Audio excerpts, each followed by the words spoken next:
Forget all the things you've been taught, you've been told. Don't blink, don't run, don't turn left or turn right or look straight at the sun. My mind's gone. Kumusta mga kaibigan? May bagong pag-uusapan na naman tayo ngayon.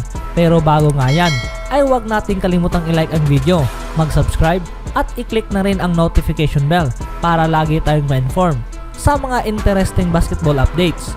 Shoutout nga pala kay Carlo Tolentino at John Ray Lanoy, mga bumili ng sapatos, at maraming salamat sa inyo kaibigan.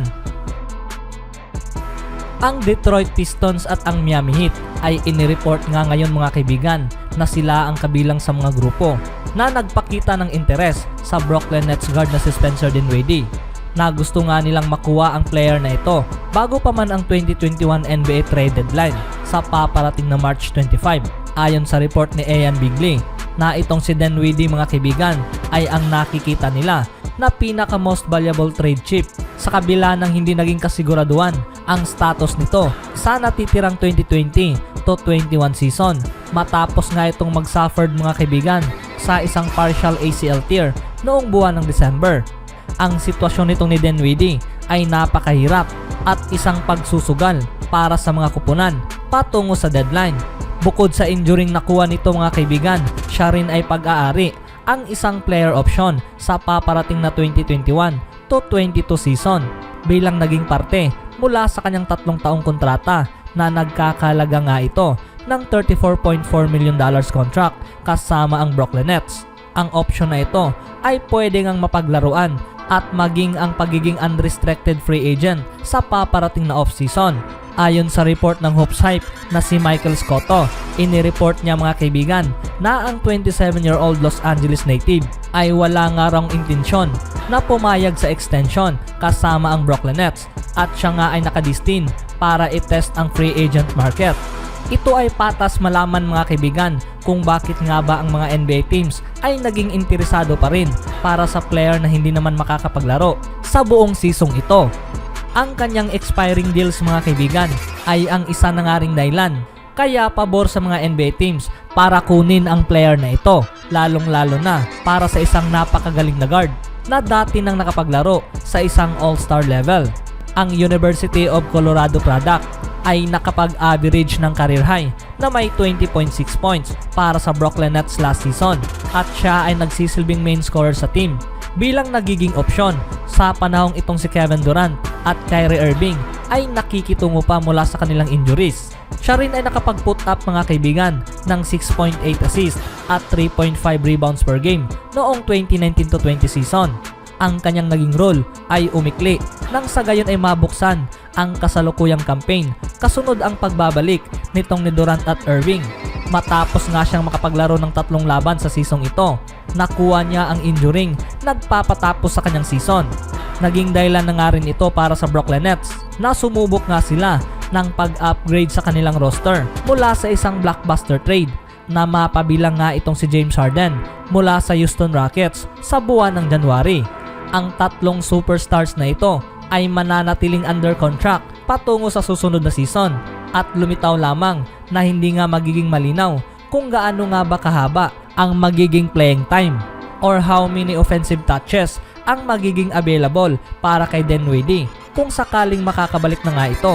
Para sa magiging kapalit, ito ay magiging makabuluhan para sa Brooklyn Nets na handa pa rin nilang i-explore ang trade avenues na mapabilang ang 2014 second round pick at naging malinaw lamang na ang magiging kapalit ay isang proven wing defender patungo sa trade deadline.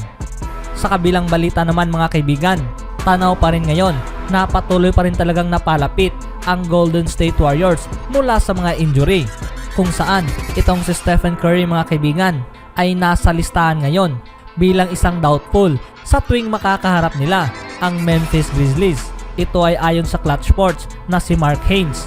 Itong si Stephen Curry ay nagkaroon nga ng tailbone mula sa kanilang laban sa panahong nakaharap nila ang Houston Rockets at tila kinailangan nga nitong magpahinga. Ngunit ang Warriors mga kaibigan ay kasalukuyan ngang nakarank ngayon mula sa 9th spot sa Western Conference at nakikipaglaban para sa postseason spot. Ang injuring nakuha nitong ni Stephen Curry mula sa crucial time ay ang naglagay para sa team na sila ay magiging delikado kung sakaling mamimiss nitong ni Stephen Curry mga kaibigan ang isa or dalawang laban. Gayon rin na inireport nitong ni Anthony Slater na ang player na si Kelly Oubre Jr. ay hindi rin sigurado na makakapaglaro ito, na siyang naglagay naman para sa team ng Golden State na mas lumala pa ang kanilang roster.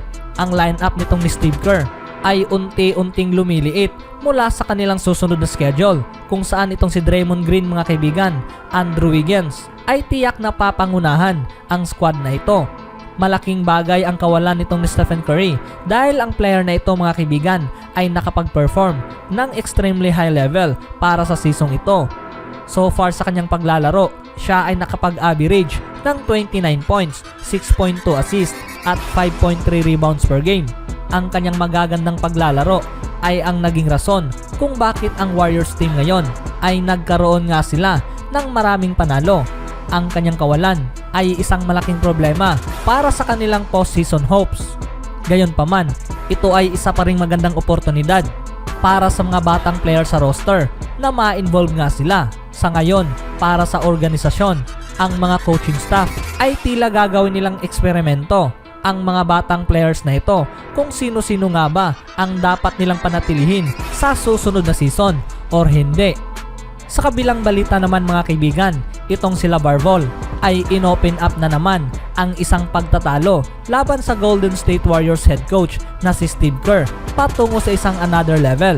Sa isang interview mga kaibigan kasama ang ESPN, itong sila Ball ay sinabing itong si Steve Kerr ay isang Melli Vanelli na nagko-coach ngayon sa NBA, at ito ang naging rason kung bakit ayaw niyang maglaro itong sila Melo Ball para sa kupunan ng Warriors.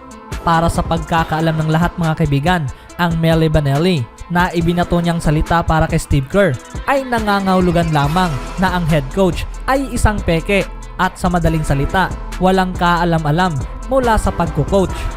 Ayon pa nga kay LeVar Ball mga kaibigan, tinawagan nga niya itong si Steve Kerr. Hindi nga raw ito nagdalawang isip na sinabi ito sa kanya. Dagdag pa niya na wag na sana siyang magalit dahil ito na nga raw ang katotohanan.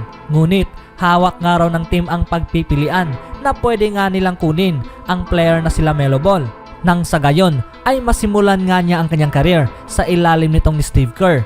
Ang sagot naman niya mga kaibigan na ayaw nga raw niya na simulan nitong nila Melo Ball ang kanyang talento sa kupunan ng Warriors. Itong sila Melo Ball ay sinusubukan ang lahat para makapaglaro sa NBA, ngunit siya nga raw ay nakikinig sa kanyang ama kung saan dito nga raw siya natuto. Para kay LeVar Ball, itong si Steve Kerr ay hindi kayang makapag-perform na tulad na lamang sa kanyang nagawa, at walang-wala nga raw ito sa kakayahan nitong ni Steve Kerr mga kaibigan. Itong sila Melo Ball ay napili sa 3rd pick sa NBA draft mula sa Charlotte Hornets. Ang pick ay nangyari nang ang Warriors mga kaibigan ay pinili itong si James Wiseman mula sa Memphis. Itong si Steve Kerr na siyang nanalo ng 3 championship kasama ang Warriors ay dati na nga ring tinawag itong si Ball na isang Kardashian sa basketball, na siyang nagsisilbing pagkakamali naman nitong ni Steve Kerr.